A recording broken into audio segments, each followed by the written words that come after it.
살인 조직 출신이었던 우리가 사무소에 등록돼서 해결사 일이나 하고 있다니. 세상 일이 참 어떻게 될지 모르는 거라니까. Spoilers for the fourth reception in the game. Don't go ahead if you're going to play the game yourself or watch a playthrough.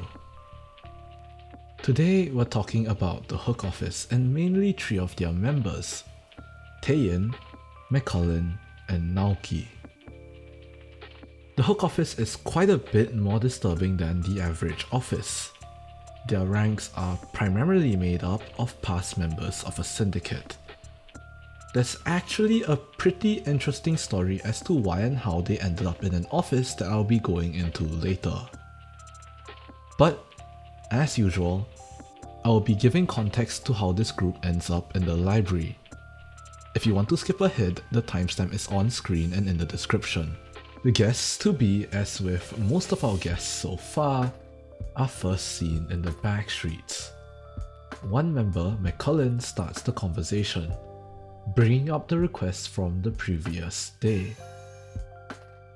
Apparently, it wasn't too easy to fulfill, even though that was their first job after Taein got his new weapon.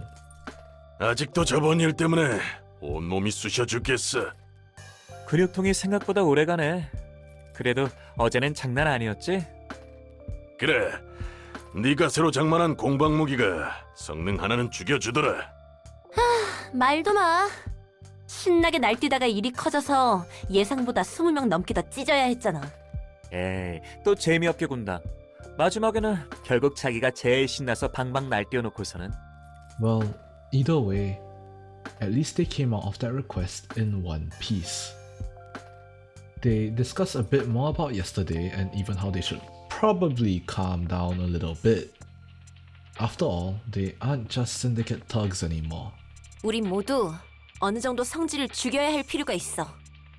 해결사로 일하는 한 필요 이상으로 일을 벌이는 건 좋지 않으니까. 이 사무소도 참 별나?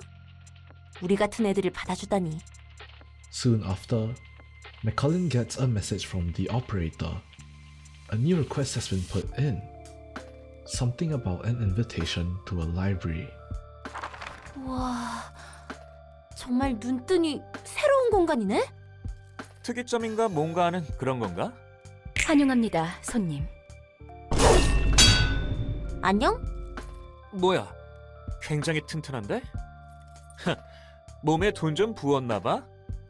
벌써부터 그렇게 힘을 빼실 필요 없답니다, 손님. 곧 전력을 다해 날뛰셔야 할 테니까요. 당신의 책을 찾으실 수 있기를.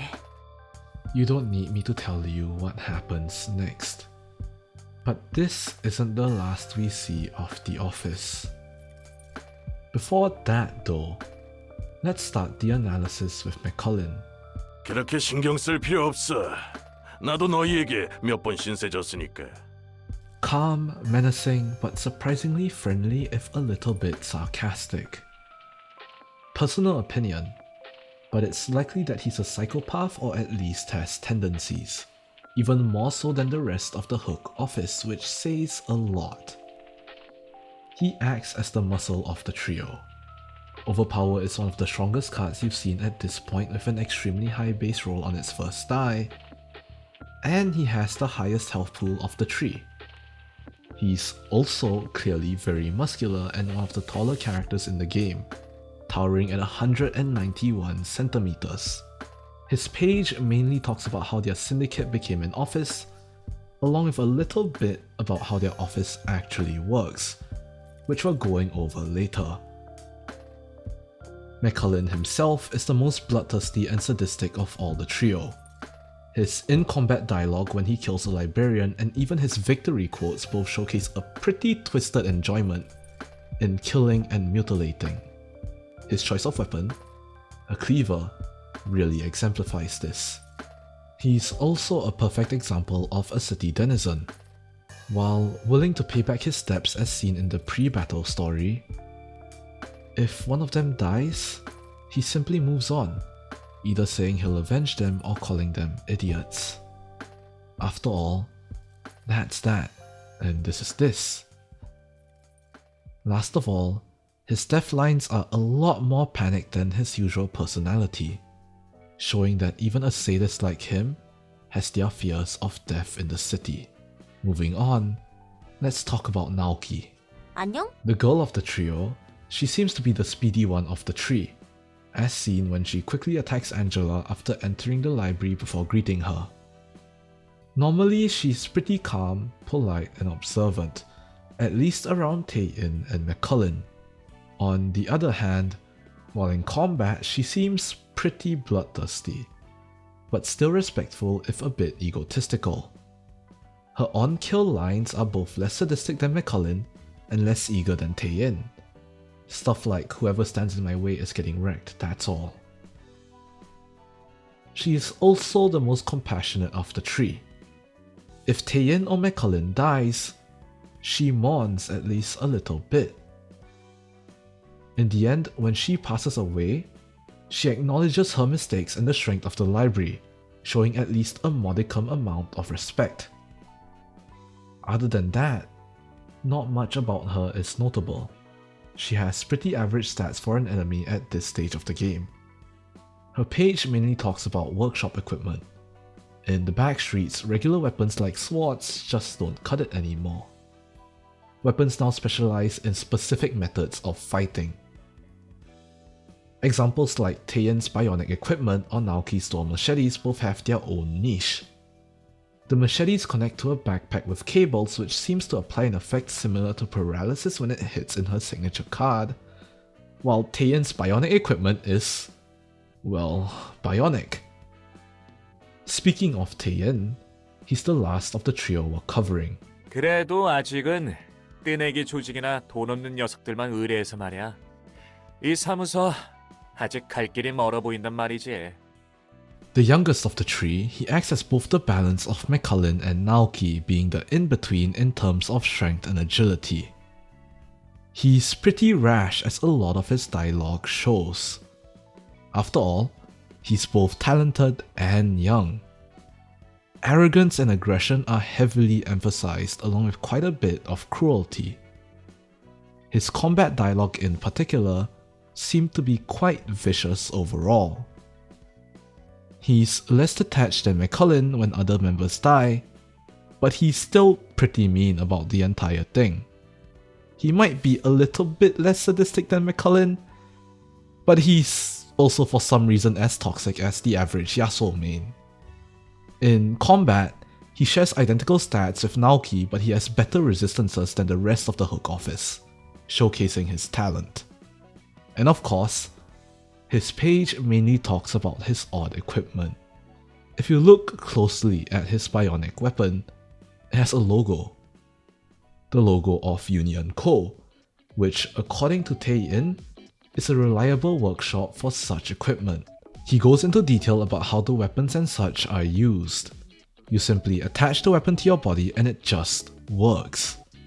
You might make mistakes and it may feel awkward for a while, but it eventually becomes second nature and apparently feels like just another limb. So some of you might be wondering, how did this office as a whole form? Well, Naoki and McCullin both founded the syndicate along with a few other members, and as they got larger and larger, Taein joined them. With his talent, they managed to expand their influence until a certain incident. One day, they ended up raiding an office, hanging up their fixers in the streets. Surprisingly, the operator of that office visited the syndicate afterwards, suggesting they work together. And with that, the Hook Office was formed, and it turned out well. Fixers from a former killer syndicate will tear things up for you. Hell of a company model, but one that apparently works. McCullin says that their office works because of the fact that their fixers were from a syndicate. The way they handled situations was bloody and gruesome. Even better, this was a frequent occurrence where syndicate members would engage in fixer work. The only difference is that they advertised it. But when they lost their strongest fixers, the Hook Office kinda fizzles out, though we do see them again. Some of the remnants visit the library in order to try to get something valuable, but fail to do so and are also booked. And their pages are actually pretty interesting. They talk about how the nest and the back streets are generally separated. Stuff like electric fences, plasma walls, etc. And how no sane back streets individual would try to cross the border, regardless of if the security looked lax. Another thing interesting is that they also talk about a club established for nest dwellers to just watch the people of the back streets as a hobby. It's honestly kind of disturbing, but something to note for the general world building. Later on, some of the other hook fixers actually meet up with butchers from District 23 and try to hit up the library together. And it's actually shockingly friendly and cordial. I really want to go more in depth on this because their dialogue is actually kinda heartwarming if you ignore the Hook Office's colleague death dialogues. But it's all cut, as far as I'm aware, which makes me kind of sad. I'll put some of my favorites on screen though. I wish they went a bit more into this, but whatever. The role of the Hook Office in our story plays a lot more world building rather than any direct plot development. The Hook Office is meant to represent the darker side of fixers. While most are generally quite clean and these types aren't too common, at least according to Roland, this is your reminder that the Hana vets every single office and fixer. Every hook fixer had to be licensed by the Hana. The Hook Office itself had to be vetted by the Hana as well. As much as people will tell you that officers are the lawful opposites of syndicates, they can be just as brutal and cruel. That wraps up this defective analysis. Okay, I know I said I was making Yan's video, but it was hard, okay? That will probably take a bit longer than I expected. There is a lot of Yan dialogue, so a bit more to analyze there than I thought. So I put this out first rather than that. That being said, the next video will still be Hordes and after that, boss rankings too. So you can expect Yan's video after those two. Thanks for watching. Make sure to visit again, yeah? See you later.